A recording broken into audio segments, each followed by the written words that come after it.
Yeah, fiance wanted me to cut it, so it was about time. Listen to what she said. What's the boss? Did we know you were engaged? Congratulations. Oh yeah, appreciate you. I didn't know that, but Yeah, so, I was engaged just found before I out. got. It was like before last season, so like that summer. I think I don't know. I can't remember. Well, I didn't know. Congratulations. Thank you. Just feel like we haven't seen you in a while, man. How'd the off season go? What were the most important things you tried to focus on, basically?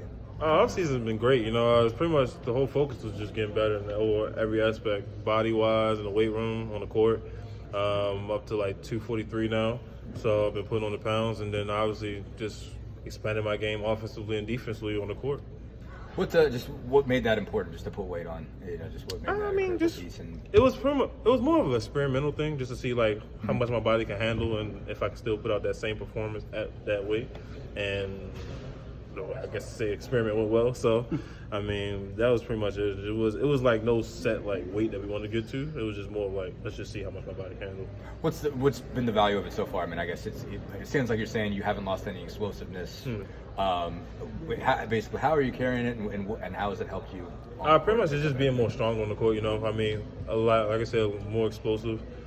Being able, obviously, you know, a lot of people know me for my body frame of just being heavy up top and so sort of skinny at the bottom. But I got a lot of muscle at the bottom now, so it's just being able to withstand myself and just withstand hits and stuff like that.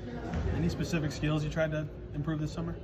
Just playing off the ball, you know, hitting. Obviously, I didn't shoot it so well last year, but just being able to hit shots consistently, and pretty much just been working on being in the paint, just being dominant. That shooting clearly bothered you. Why? Oh yeah, for sure. I mean, why do you think the numbers weren't to your liking, I guess? I mean, obviously, because when I got traded here, I feel like I couldn't miss a shot, you know? Then it shot like 50%. Last year it was like 28. But I mean, it was more just mental, you know, just letting those misses get to my head. And this summer, it was pretty much just not focusing on the miss and focusing on the next shot. So, and I feel as though that it was very productive. Was it fair to say maybe it was the uncertainty of like, is today your night or is it Isaiah's night? No, I wouldn't say that. If you missed a that. couple, you might come out or anything like that? I wouldn't say that. It was just, like I said, it was just mental, just me not worrying about letting the last shot affect me. And I feel as though, like I said, just focus on the summer was just focus on the next shot. That was the whole model for me. How do you shake that? How do you change that mentality? Just keep shooting. Just keep shooting and don't worry about the next shot. I mean, obviously, it's the NBA. You're going to miss. I mean, nobody wants to miss. You know, it's more about the idea of being perfect, but knowing that you're not going to be perfect. So I was like, just like I said, just focusing on the next shot, you know, making sure the next one go in, and then the next one, and then the next one on from there. Sounds like you've been talking to Buddy about shooting. Nah.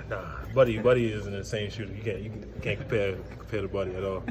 What do you want this season to be about for you individually? What do you want to see from yourself, and what do you want to get accomplished? Pretty much, me personally, I just want to put it all together. You know, I mean, I showed spurts here and there once I got traded here, and then last season here and there. I just want to have a full season just putting it all together, you know. Just had that breakout season and just showing that my dominance, that's it. Obviously, you guys come in with the same competition with you and Isaiah, with Daniel back coming off, one being healthy coming off FIBA. How do you view this competition? Is the same as it was, and how is it different? I guess how is it maybe a different dynamic? Just gonna be a dogfight, you know. I mean, we all know it coming in. Everybody knows it. Everybody on the team knows that nothing is secure right now. You know, it's up in the air for pretty much everybody, and everybody's just gonna go out there and play hard. You know, I mean, we look at it as just food on the plate to be taken. That's how it is. Or that's how I look at it. You know, and pretty much I'm just go out there, give my all, just play hard.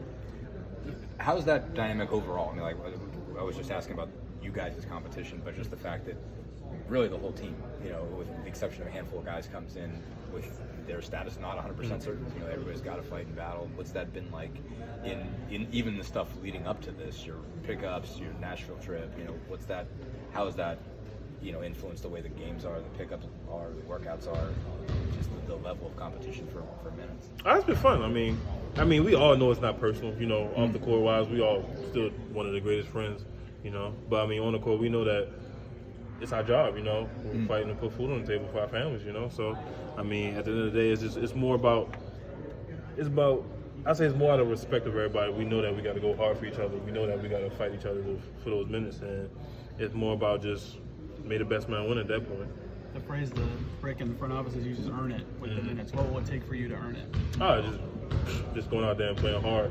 You know, playing through everything, fighting for everything, making sure that I'm leaving an impact on the floor, offensively and defensively. Where's a guy like James Johnson you're gonna miss this season? Yeah, we gonna miss JJ for sure. It's more of like, I say more off the court. You know, I mean, obviously we all know what JJ can do on the court, but just that presence he had in the locker room and just how much he was pretty much like the big brother to everybody. You know, obviously he had the most years in the NBA, he had the most production in the NBA. It's just more like he was that guy in the locker room that everybody could go to if they had a problem, if they needed advice on anything. Just more that big brother aspect we're gonna miss. Were you going to him more for stuff off the court than even on the court? I mean, I went to JJ for everything. I mean, that's because I respect JJ. I know what everything that I went through, he went through, or he went through in some form. So I knew that he had the answer for everything. Awesome. Yeah, appreciate y'all. Thanks,